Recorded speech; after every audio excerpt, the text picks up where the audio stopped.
A very good morning and welcome to News at 10 on Rajya Sabha TV. My name is Aishwarya Kapoor. Well, worsening pollution levels in Delhi NCR is our top focus. Delhi schools are to remain shut for 3 days. Now, Gurugram has imposed a section 144 to check waste burning. All the details on that and much more in this bulletin in the next half an hour. Let us begin with the headlines. Centre calls meeting of environment ministers of Delhi and neighbouring states over rising pollution levels. Delhi Chief Minister announces slew of steps including closing of schools. Cloud seeding option also being discussed. 2 army jawans killed and 5 injured in unprovoked firing by Pakistani troops along line of control. Reports of severe damage to Pakistani posts reported in retaliatory fire. Prime Minister Modi and British counterpart Theresa May jointly addressed the Indo-UK Teach Summit in Delhi. British Prime Minister stresses on significance of Indian investment in Britain's attempts to diversify the economy. Protests continue in Delhi over JNU student Najib Ahmed, who has been missing for 23 days. Chief Minister meets President, gets assurance that a Home Ministry report will be sought. And just ahead of US election day, relief for Hillary Clinton. FBI says no wrongdoing found in her use of private email server.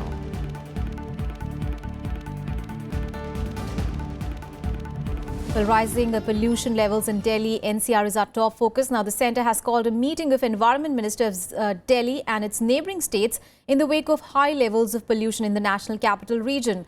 Now, Union Minister Anil Madhav Dave will speak to his state counterparts to put an end to crop burning as pollution levels in Delhi have risen to alarming levels. Well, the Delhi government has blamed the practice of crop burning in Punjab and Haryana for pollution levels in the national capital as air quality dipped to its worst in over 17 years. Now, Delhi Chief Minister Arvind Kejriwal has come under flak from all quarters over the worsening situation. Now, he announced a slew of measures on Sunday following an emergency cabinet meeting. Delhi government announcing short-term steps to deal with an unprecedented situation in the national capital. अगले 5 दिन के अंदर दिल्ली में हर किस्म की construction और demolition बंद की जा रही है। दूसरा, दिल्ली की सड़कों पे कल से पानी का छिड़काव बड़े स्तर पे किया जाएगा ताकि मिट्टी सेटल हो सके। तीसरा,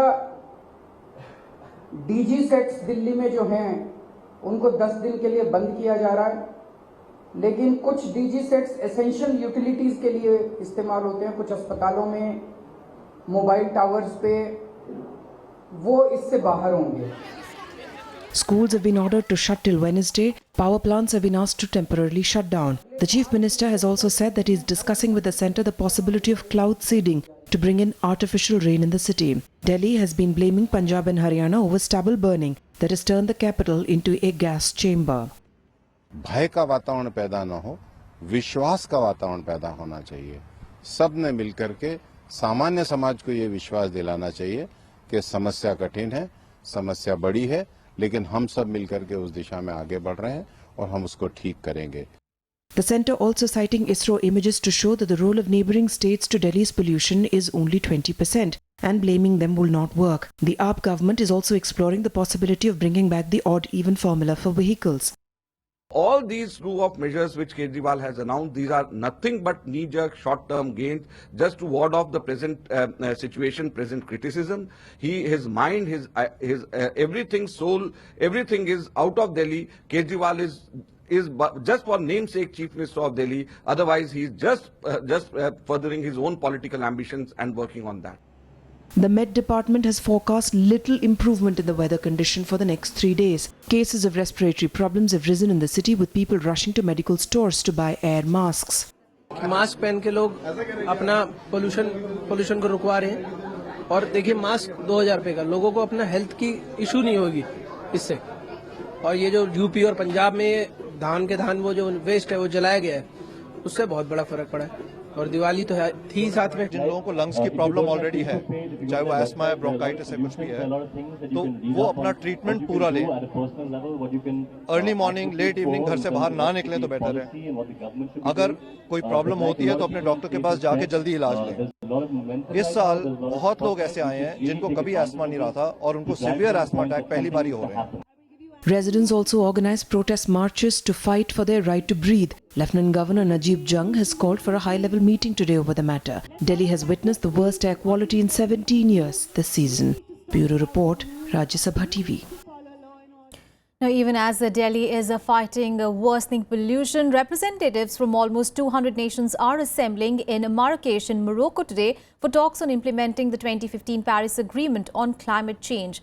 Well, the Paris Agreement, designed to start in 2020, entered into force on Friday, a month after reaching key ratification thresholds. On Sunday, the United Nations said that 100 parties, 99 countries and the European Union had formally joined the accord. The immediate challenge for negotiators is that, by law, countries that have ratified the deal must start agreeing the rules to implement it at the next UN climate conference. And that conference starts today. But that has left officials a very short time to iron out a host of technical issues, and only about half the parties that crafted the Paris deal eligible to participate in the early decision making. Last week, the United Nations reported greenhouse gas emissions in 2030 will be in fact exceed by 12 to 14 billion tons than what is needed to keep the global warming to the agreed target.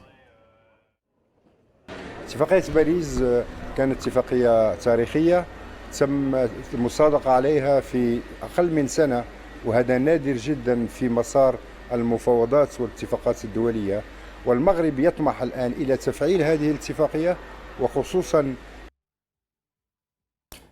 Well, on to some other news. Prime Minister Narendra Modi and his British counterpart Theresa May addressed the India-UK Tech Summit in national capital today. Theresa May said that Indian investment was a crucial part of Britain's efforts to diversify its economy. Prime Minister Modi also agreed that it is vital that India and UK work together to define the knowledge economy of the 21st century. Now, May's visit, which is her first bilateral engagement outside Europe since taking office, is aimed at enhancing Indo-UK ties in key areas such as trade, investment, defence and security. During her talks with Indian leaders, discussion on a possible free trade deal between the two nations is also expected to be raised as Britain prepares to leave the EU. Now, she is being accompanied by 40 business delegates from the UK and will also travel to Bengaluru on Tuesday. And in the wake of fresh attacks on Hindus in Bangladesh, External Affairs Minister Sushma Swaraj has directed the Indian High Commissioner in Dhaka to convey to Prime Minister Sheikh Hasina's India's grave concern over safety and security of the community in that country. On Sunday, Sushma Swaraj tweeted, "I have asked the Indian High Commissioner in Dhaka to call on the Prime Minister and express our grave concern about the safety and well-being of Hindus in Bangladesh," unquote. Well, the direction comes following attacks on Hindus in the neighbouring country, where unidentified miscreants set ablaze more than 6 buses and damaged 15 temples after a Facebook post deemed offensive to Islam sparked outrage in the country. The Bangladesh police has arrested 53 people so far. Hundreds of protesters have rallied in Dhaka demanding stern action against perpetrators of attacks on Hindus. Several hundred Hindu youths joined by Muslims staged a street protest in central Dhaka's Shahbag Square. Earlier also, India had taken up with Bangladesh the issue of safety and security of minorities there. Meanwhile, back home, 2 army jawans have been killed and 5 others, including a woman, injured in Pakistani firing along the line of control in Poonch sector of Jammu and Kashmir. The Pakistani forces resorted to unprovoked shelling and firing, targeting posts and civilian areas in Krishna Ghati and Sabzian sectors. Heavy exchange of firing continued through the day on Sunday, and at some places it is still on. Well, the army also said that 2 major infiltration bids by militants in Krishna Ghati sector have been foiled. Past midnight, an infiltration bid was foiled, where one of our soldiers who was injured, and as he was being evacuated, he succumbed to his injuries. Then early hours in the morning, the second infiltration bid was foiled in the Krishna Ghati sector, and which was successfully retaliated and foiled by us, and thereafter there has been ceasefire violation which is continuing since 10:15 in the morning in Poonch sector as also in Krishna Ghati sector. सुबह से पाकिस्तान की तरफ से तकरीबन 7 साढ़े 7 के बजे time में फायरिंग शुरू हुई है और इसमें काफ़ी फायरिंग हुई है, जिसमें एक तो लेडीज़ ज़ख्मी हुई है तो हमारे इंडिया की, तो एक अपना सैनिक जवान को भी सुना हमने कि वो शहीद हो गए। तो यहाँ बहुत दुश्वारी आ रही है अभी फायरिंग में। हमारा ये फसल का टाइम चल रहा है अभी, घास मकई का, तो इसमें कई आदमी जो है वो बाहर ही रहते हैं, तो इसमें काफ़ी खतरा बना हुआ है। Well, more news from Jammu and Kashmir, where a terrorist has been killed and 2 army personnel injured in an encounter in South Kashmir's Shopian district. The security forces launched an operation following a tip-off. In the gun battle, one militant identified as Saddam Hussein Mir, a resident of Chhatripora Shopian belonging to Hizbul Mujahideen, was killed. The security forces have recovered 1 assault rifle, 5 AK-47 magazines, 190 in AK-47 rounds and 1 hand grenade from him. And now a look at the events that are lined up through the day. Here is the day ahead. Prime Minister Narendra Modi will address the valedictory function of a Vigilance Awareness Week in New Delhi today. It is being observed by the Central Vigilance Commission to generate public awareness about corruption and sensitize people about its consequences and ways to eliminate it.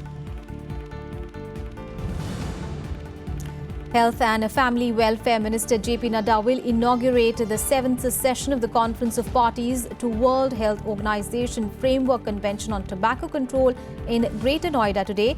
More than 1,500 delegates from 180 nations are expected to participate in the conference. It will provide an opportunity to the participating countries to share their best practices to control tobacco consumption.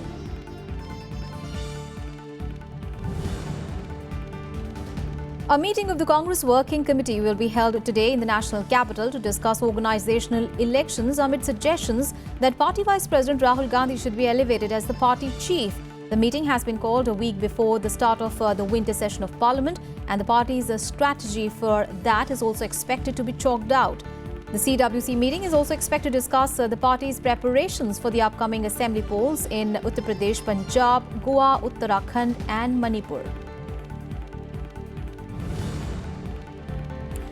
The Supreme Court will hear a petition today on making yoga compulsory in schools for the students of class 1 to 8. The petition also sought a direction to the government to frame a national yoga policy, saying that right to health was a part of the right to lead a dignified life under Article 21 of the Constitution. Well, we'll take a very short break. We'll be back with more news. Stay with us.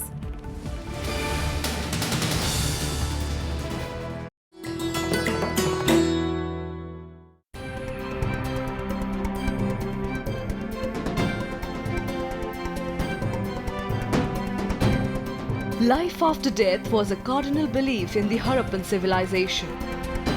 Reflecting this is the skeleton of a middle-aged woman with gold bangles. Excavated from Rakhigadi in Haryana, it's an example of the burial practices in those times.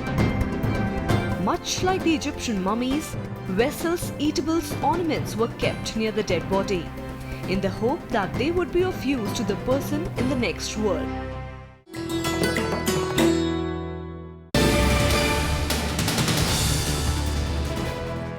Welcome back after the break. Now, Delhi police on Sunday detained the mother and sister of a JNU student Najib Ahmed, who has been missing for the past 23 days.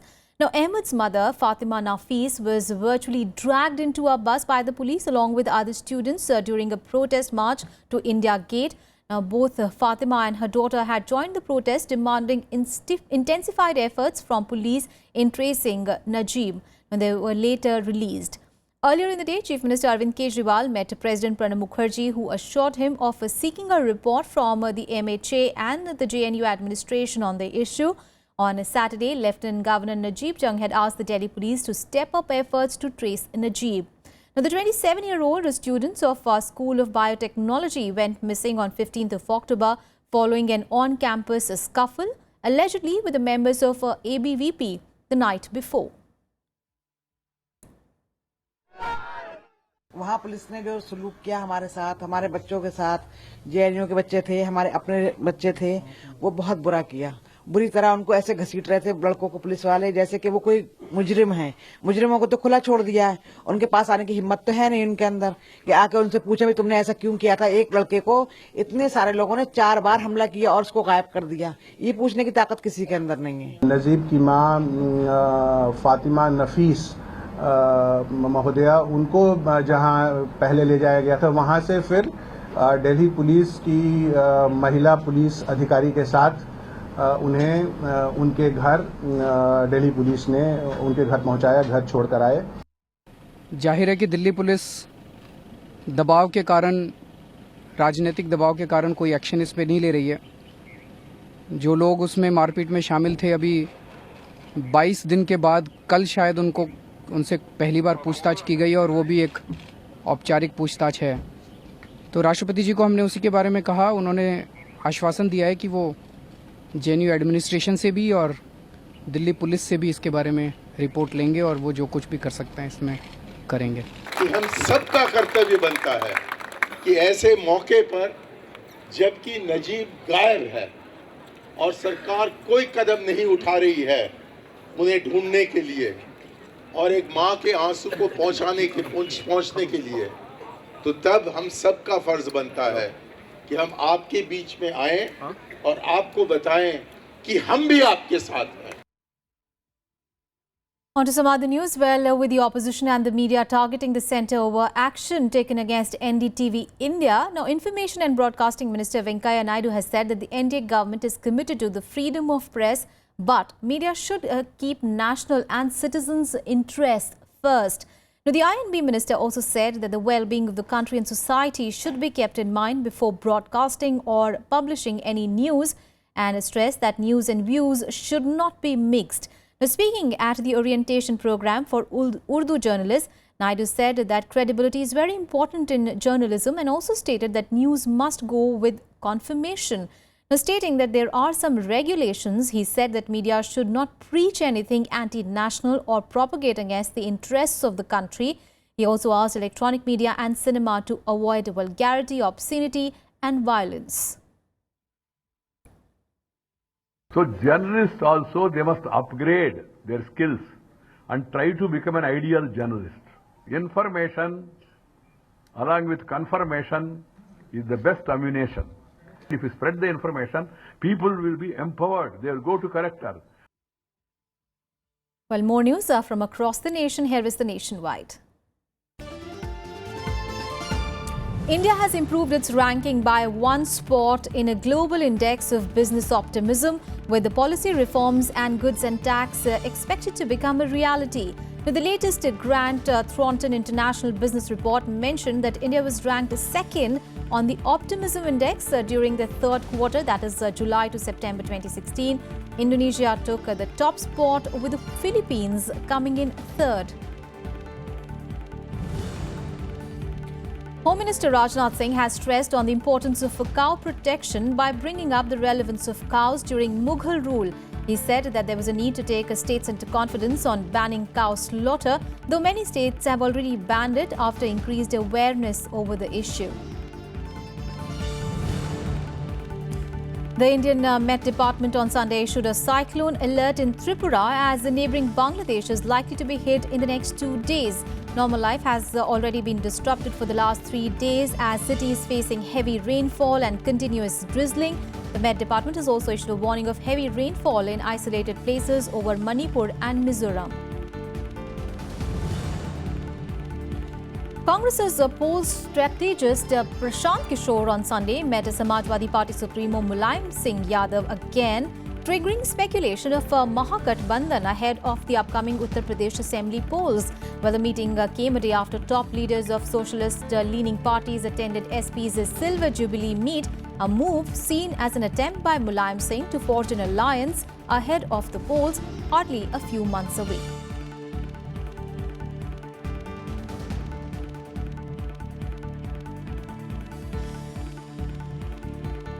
Well, our top international focus from the US, where just one day before voting, there is relief for Hillary Clinton's supporters and campaign managers as the FBI has cleared her for any wrongdoing in the email scandal. Now, the FBI Director James Comey said that Clinton had been careless but not criminal in her use of a private email server. However, it remains to be seen if the October surprise was much ado about nothing or it manages to have a lasting effect on the election. We have seen Director Comey's latest letter to the Hill. We're glad to see that that he has found, as we were confident that he would, that he has confirmed the conclusions that he really reached in July, and we're glad that this matter is resolved.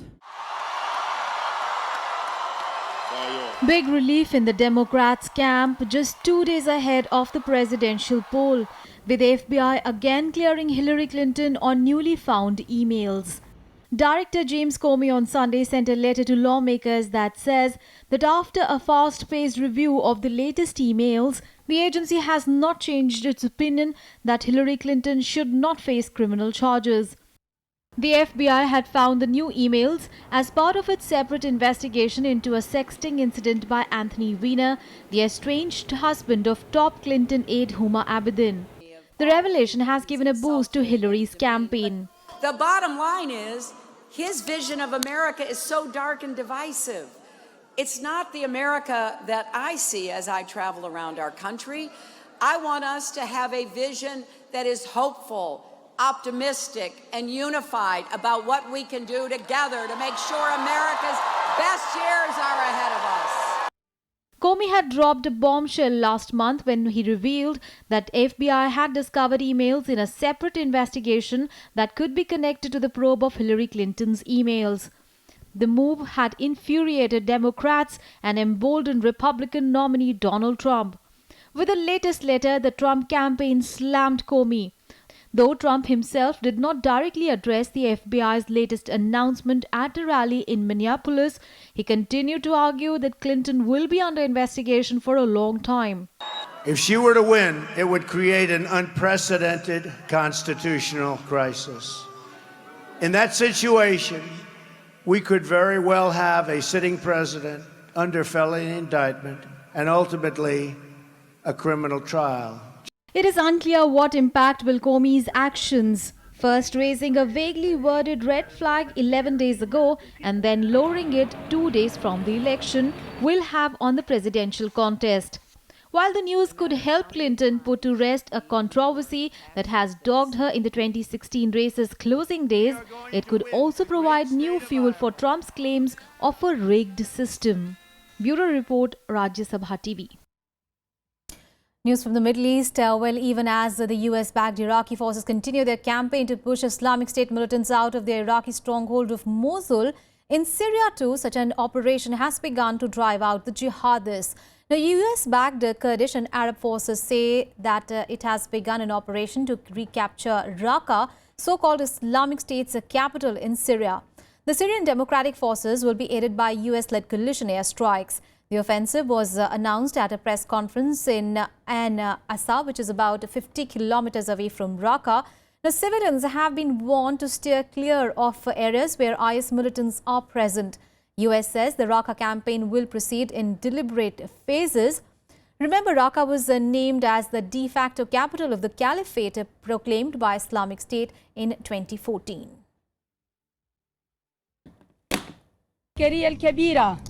من أجل تحرير مدينة الرقة وريفها من براثم قوات الإرهاب العالمي الظلامي المتمثل بداعش التي اتخذها عاصمة لدولته المزعومة.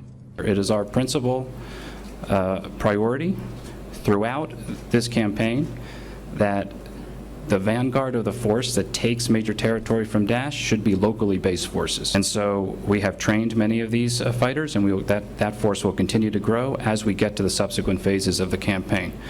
We, of course, work very closely with the Syrian Democratic Forces. When they are fighting Daesh, we do provide air support. It has to be coordinated.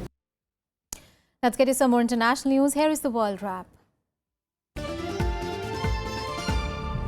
Hong Kong police clashed with protesters on Sunday as they demonstrated near China's representative office against Beijing's attempts to stop a fledgling independence movement. Now, several protesters were arrested. Police were seen using pepper spray against dozens of masked demonstrators who shielded themselves with umbrellas.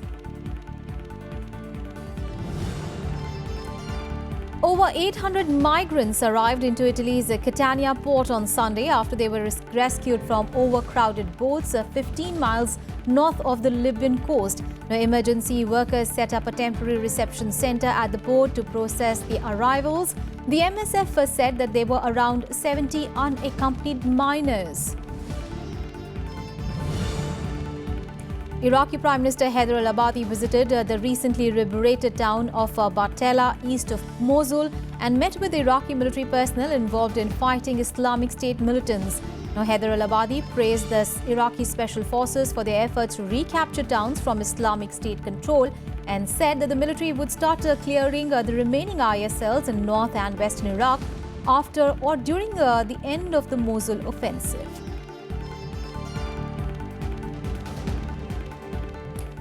Time now to get you all the sporting action. Here is the sports beat. India continued their superb run in the Commonwealth Wrestling Championships by winning 8 gold medals and 8 silver on Sunday. India won 5 gold medals in freestyle and 3 gold medals in Greco-Roman category. Britain's Andy Murray celebrated his rise to world number 1 by winning his first Paris Masters title. Murray defeated American John Isner in the finals 6-3, 6-7, 6-4 for his 6th ATP title of the season. Murray became number 1 on Saturday after giving a bye in the semi-final. He will officially replace Novak Djokovic as the top-ranked player on Monday. Liverpool went into the top of the Premier League with an emphatic 6-1 victory over Watford. Now, said men scored twice, while Coutinho, Emre Can, Firmino and Wijnaldum scored a goal each as Liverpool outtook Chelsea with 26 points from 11 games. It is the 5th time that Liverpool have scored over 4 goals or more in the league this season. Philippines boxer Manny Pacquiao returned to the ring with a unanimous decision over champion Jesse Vargas to claim the WBO welterweight title in Las Vegas. Well, the judges scored the bout 114, 113, 118, 109 and 118, 109 in favor of the veteran Filipino. Former 8th Division would champion him and announced his retirement after beating Timothy Bradley in April. Time to wrap up this edition of news, but before we leave, here are the images of Chhath Puja celebrations as lakhs of devotees offered prayers to the sun on the ghats of river Ganga and other rivers and water bodies across Bihar and elsewhere in the country as well on the occasion of Chhath. Thanks for watching.